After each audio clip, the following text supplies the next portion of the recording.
My coworker that I went to go see the movie with, he's seen like Superman in the cartoons, but like his Superman that he thinks of in live action is Henry Cavill, straight up. I'll be honest with you, Henry Cavill sucked as Superman. What did he say? Someone said it. He couldn't do it. He couldn't do it. And I'm like, listen, dude, you got blessed with looking like Superman almost exactly, but you did not get blessed with acting like Superman exactly. Boom. Roasted. I feel like that one Kanye West clip where he's talking about Lady Gaga being the creative director. A Polaroid. That's how I feel about Zack Snyder. I'm like, I like some of the Zack Snyder films. What the fuck does he know about superheroes? Because like every... What was I supposed to do? Just let him die? Maybe.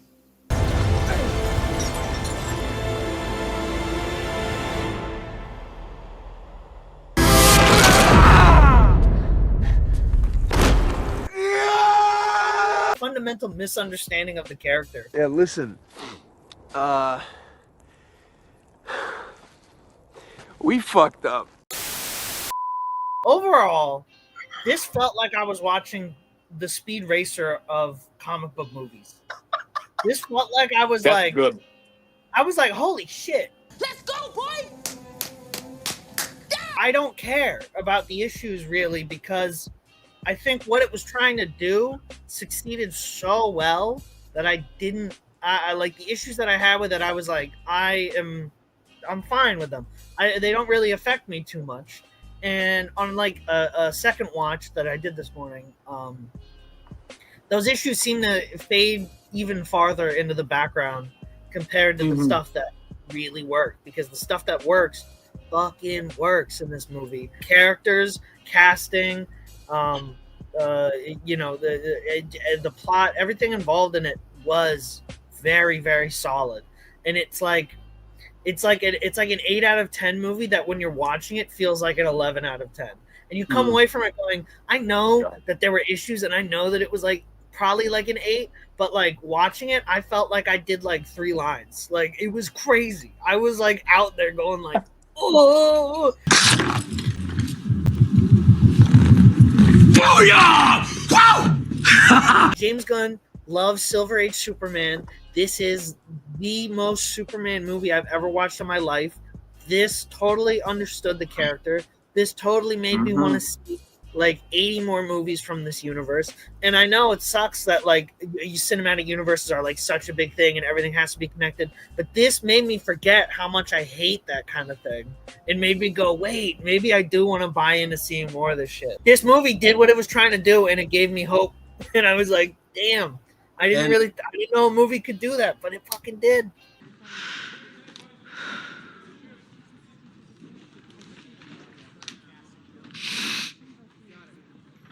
Seeing it for the first time, I saw it in IMAX the first time, and it was like definition unreal. Like I just read All-Star Superman right before this, so you're seeing like, dude, a lot of the visuals in that book, like the parallels and the small character like nods.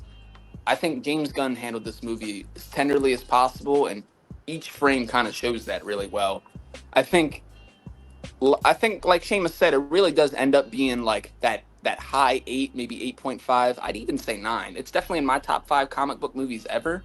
It's just a matter of like kind of like what we talked about before with the pacing, and you are kind of like I like what you said about being dropped in there like in the middle of like, you know, season 3 episode 6 or something, because I like that, but it's also, I don't know, like I can't be in the world forever. I kind of just want to be like, oh, what's this, like a kid in a candy store. But we're only seeing what James Gunn has put to the camera, so I want more, and I think that says to the quality of it, really. I remember seeing someone say, like, after watching this movie, it feels like you're watching an episode of like Superman the Animated Series, like that vibe. Like I could not stop smiling watching this movie just because I feel like, yeah, I do have some gripes with it, and I do have some issues. I really enjoyed the hopeful, joyful tone of this entire movie, really establishing Superman as a character, his ethos as a character, a lot. I thought James Gunn did that exceptionally well. The story, the performances, the cinematography, like just like the aesthetic, as well as like the camera, the way James Gunn uses camera work to make it look make it feel a lot like I'm reading like a Superman comic, like panel for panel, like especially with the action. There's a lot of really dope and creative like action shots and flying shots in here that I'm just like, wow, like it's like I'm seeing an artist draw a frame of this. Like it was incredible. Right. I can see what they're doing, what he's doing. I can see it, I feel it. I'm not gonna give this like a perfect score, but it is definitely an 8 or a 9 out of 10. Like just off rip from the first 30 minutes of the movie, I was like, yeah, this is one of the best Superman films I've probably ever seen, and that's saying something. Mm-hmm. And you can really see like the love, because again, that's one of the things I praise about James Gunn is the fact that he's a comic book fan first, and he loves and respects and appreciates these characters that he's given, whether it's Guardians, whether it's a Suicide Squad, or Peacemaker. You can feel the love through the screen, and I really felt that watching Superman for sure. And the thing is, I'm not really a Superman fan. Like, he's not one of my favorite comic book characters. I respect him as a character, and I respect his contribution into comics, of course. But I couldn't stop smiling watching. When I was a kid, I loved Superman, and I kind of grew out of it when I got exposed to other characters. But it took me back to when I was like 5 years old, wearing my Superman onesie. I was like, this is just amazing. Yeah. A few moments later. He's not the launch point like how he is in Action Comics and in some of the origin story movies. What do y'all think of that choice?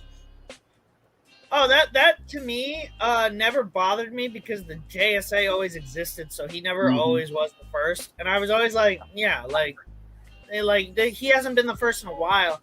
I think I don't mind that. I hope that when James Gunn fleshes out more of the universe, that he makes it a point to be like, oh no, Superman is the first of the second wave of heroism after World War II.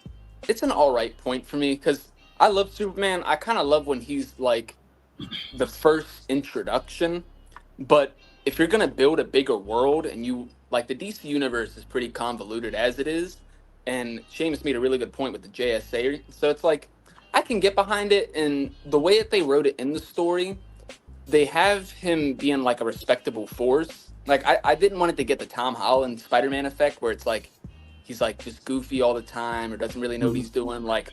3 years in, he showed that not only he's a good force to be reckoned with, but he also has, strength, and he's serious about what he's doing. It's not just goofing off. So I really appreciated that. With this change, it's Superman's going to be the second era of what heroism is, with due to his altruism and the way he goes about being a hero, which again I feel works because he does give a little bit of inspiration for some of the other heroes that we see in this movie. So I do like that. He's gonna usher in a new wave of a silver age of what heroism is gonna look like for this era of the DC universe. I think yeah. So I like it. I like the change a lot. But I really did enjoy how they kind of recapture the hopeful, joyful tone of Reeves as Superman. I really felt that watching this movie, and as someone who loves the Reeves movies and who grew up watching them, I'm really happy that they're bringing that tone back again. I really loved it. And this felt like more of a faithful follow-up to Christopher Reeve Superman than Brandon Routh's did. And Brandon Routh was that whole movie was actively trying to be we are a direct sequel, whereas this one felt more of a direct sequel than that, which was funny to me. But this feels more of a spiritual successor, I would say, to Reeve Superman, than definitely better than Brandon Routh's Superman for sure. Because I remember that movie definitely tried no, we're direct. But I think it's on par with Brandon Routh's Kingdom Come Superman. Fair. Okay. Fair. In that one episode of the seat, because I think that was really good, but I don't think his original Superman Returns performance was that good. Okay, fair. No, I could definitely see that for sure. It was just boring, honestly. He was a good Superman, but it was just boring. The only thing I remember about that movie is I got sick while watching it when I was 6, and I didn't even finish it. 2 hours later. Clark Kent, aka Superman, played by David Corenswet, really did thought he encapsulated Superman perfectly. Towards the end of the movie, where you see it's the aftermath of the battle with Ultraman and Lex Luthor's thwarted, and Superman's on the ground, and Lois Lane is looking for him to start to do an interview, and you just see him behind him doing the arms crossed with a smile on his face, and I looked at him just that's fucking Superman right there. I was I could not stop smiling. But yeah, he definitely encapsulated what makes Superman Superman. You know, the ethos, the selflessness, the you know, and also like the vulnerability, because some people complained that like they did not like that Superman was getting his ass beat a lot.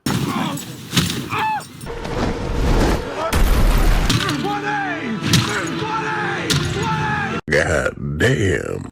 But like I feel like you kind of missed the point with that. Like even though Superman is very powerful, and they mentioned that in the opening, you know, preamble, that you know he is one of the strongest characters that the DC universe has ever seen before.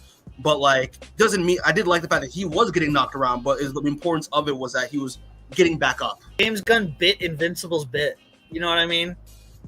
Like he really, James Gunn really did watch a lot of Invincible and went, this is interesting.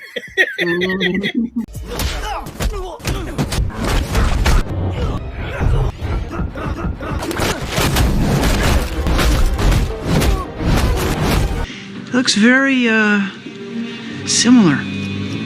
We mentioned this before, but like I really do love that, like Superman genuinely is that he when it comes down to it, he doesn't like he cares about everyone. Like even when he's fighting that monster in the middle of the movie, and again he's saving people, he's saving dogs, he's saving squirrels from being crushed. Like Superman is like.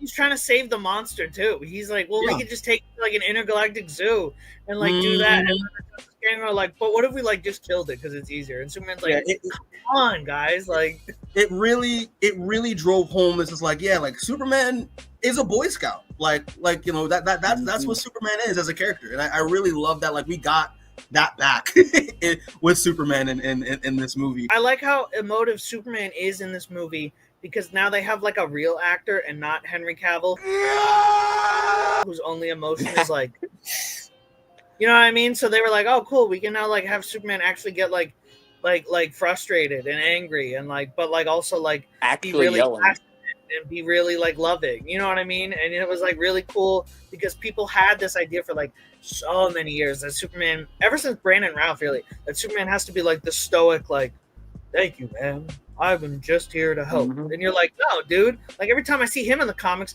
my man is like going like where do you think Goku gets like Super Saiyan from? He gets it from like Superman in like the 80s going like, you know what I mean? That scene, I kept thinking of that. Like that scene in Super was the first one or the second one where you literally see Christopher Reeves like scream like in midair, and like I'm like David Cornsweet did that shit. He definitely did that shit hard in this movie, and I love that, you know.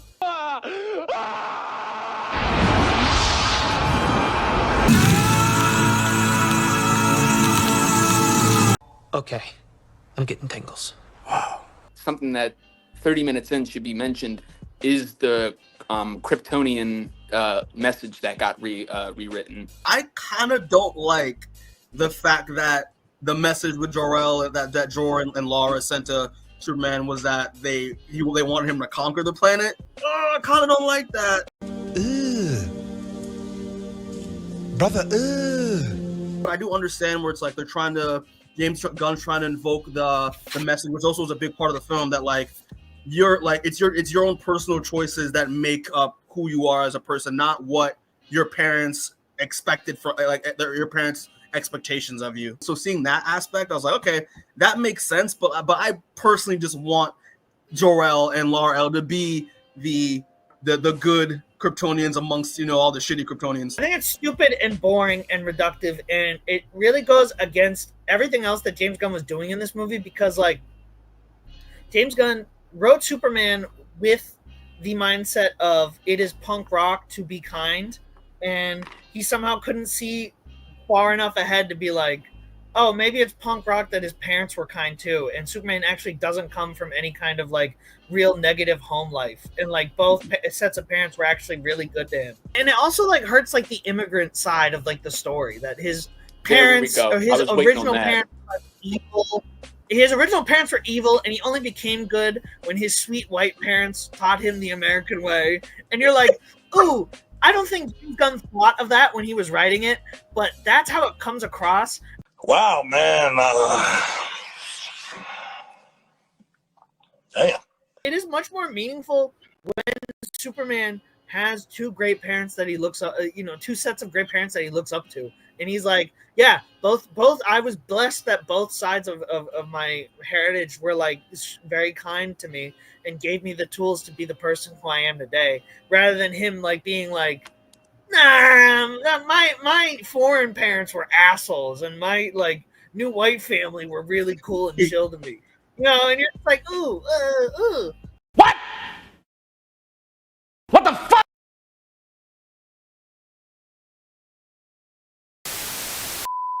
I thought Crypto was so fun. Like, it was so fun. I always put a smile on my face. Like, I always kept saying he's such a good boy, but he was a little shit the entire time, which was horrible,